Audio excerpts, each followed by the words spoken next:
understand why people look at homeless people like they're trash, because just because a situation put us into this predicament that we can't get ourselves out of doesn't mean that we're trash.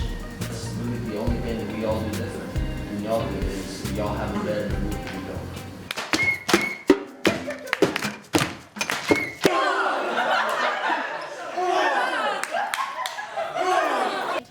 I will finish, even if you don't want me to start. Came in here feeling a little bit down, but y'all just uplifted me, so I appreciate that. I like y'all. Yeah, come on, uplifting. Do you want to share? This problem with homeless youth is they look like everyone else. So people don't recognize that we have a homeless youth population, we have a homeless youth problem. And the problem is there are youth that are homeless. Their situation is the problem. It's not them as individuals. And sometimes people get that confused. The only way you will truly know what it's like to be homeless is if you leave your home without your family, no phone, no cash, no ID, and just live like that for a few days. Project Lighthouse is the street outreach program of Sea Haven. It's a drop-in center for immediate emergency services like food, clothing, showers, laundry facilities, hygiene products, and we also do referrals to other programs, including shelter and our transitional living program. What brought you here?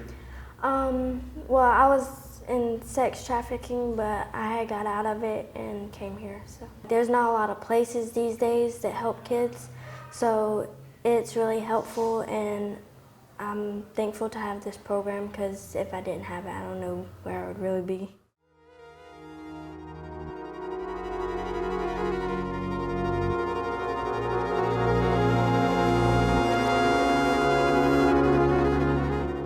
I received an email from Masterpaul, and we are always interested in collaborating with any of the local colleges, so we were pleased to put something together.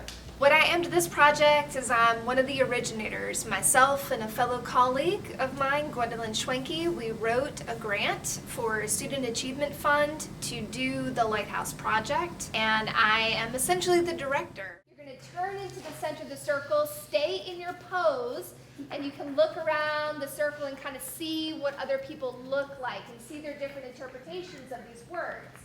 The process is about dismantling any preconceived notions that people may have against homelessness.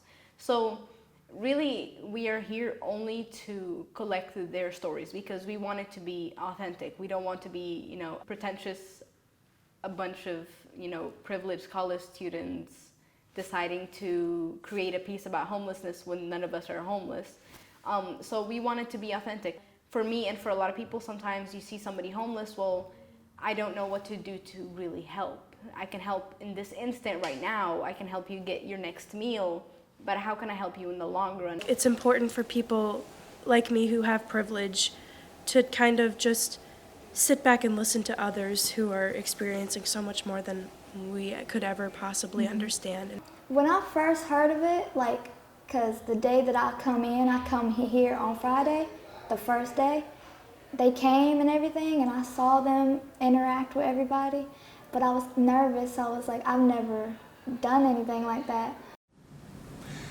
I remember that after the first couple workshops, that I would drive a group of students to and from the college to Project Lighthouse, and I remember on one of the drives back, a few of the college students were talking about their prior interactions with people who were homeless. And I remember them kind of speaking from a sense of distance, that they were reflecting on these past experiences that they had with people who were homeless, and sort of how they had been conditioned and trained to think about this community. All the just stigmas around that community, all the toxic stereotypes that are around this community, which have been created by people in power to continue to dehumanize and oppress that community. But then what I saw over the course of the process is that when you share stories, when you allow yourself to be vulnerable, when you come into community with others who are vastly different than you, not to erase one another's difference, but to come into communion with people who are different than you, how personally changed. So in order for us to affect change with others, we have to change ourselves first. We need to start facing, like, being uncomfortable with change. But now that I know everybody and that I've got introduced to everything and know what everybody's doing, I like it. It's really challenging, and it helps with my social anxiety. When you're homeless and you're dealing with homelessness, there's not a lot of fun in your life. So never mind anything that compounded from that, any of the learning and stuff like that that went on, the growing, the feel-good stuff. It started off with, it was something fun for them to be able to do, which was nice. And everything that came after that was just an added bonus. They get to see from our point of view how it is to be, like, I guess, homeless, and different perspectives from different people. We showed the pieces to them, and anything they felt wasn't, like, accurate or was misrepresenting them, they were very vocal about that, and we made sure we made changes. Make sure that you get every, like, breath of life correct. Because I always say, like, you don't want to take somebody's story and not tell it right. Places, no places for me to go. Faces, no faces that I know. Unsafe. So in the midst of having 10 weeks of workshops, a lot of the students, and myself included, we would make notes on things. So we were cataloging the source material that had been created. Someone shared a story, we jotted it down because we wanted to remember that story and weave that into a rehearsal process. When you're doing devised work, anything is open for possible creation. Documentation!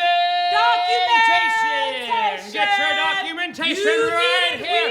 You in the black, you need documentation? Yes. Well, you've come to the right place. First, you need an original or replacement social security card. Prove your person. I think it's interesting to come from the perspective of an actor as well, to listening to these people and seeing that they are different from us. They live their lives in a different way than we do. It's a lot of what they do is very different, but finding those similarities and finding how we're the same or how we're different and connecting and embodying that. Time and time again, I think through the process of the Lighthouse Project, we saw how homelessness is often presented in terms of statistics and facts and sort of this quantitative data. And by doing this project, it really theatricalized it so that it humanized humanity. It made those statistics real. It made it human for people. So people could really kind of be faced with their privilege one-on-one. They could sort of dismantle their preconceived notions that they might have had of homelessness originally. And I think ultimately, when I reflect back on the project in some ways, I see that the good news about the bad news is that now the people know that this news exists.